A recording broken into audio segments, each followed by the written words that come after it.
autonomia. Mi ha molto colpito una recente ricerca osservare come in alcune regioni meridionali si vorrebbe avere un'autonomia differenziata. Ora, è tutto evidente che se dal punto di vista oggettivo, tenuto conto delle attività economiche, delle risorse economiche del Veneto, della Lombardia, dell'Emilia Romagna, questo tipo di richiesta è motivata da una serie di ragioni anche storiche per certi versi, nelle regioni meridionali questo è un pochino più sorprendente. Sto parlando di opinione pubblica, non sto parlando ovviamente di amministratori.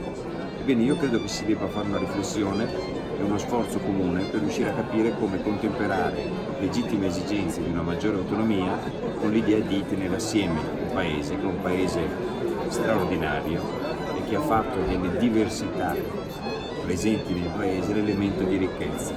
La vera sfida è valorizzare queste diversità senza penalizzare nessuno, ma senza nemmeno mortificare chi in questo paese da tempo sta superando difficoltà enormi, continuando a fare impresa e continuando a far crescere il territorio nel quale opera.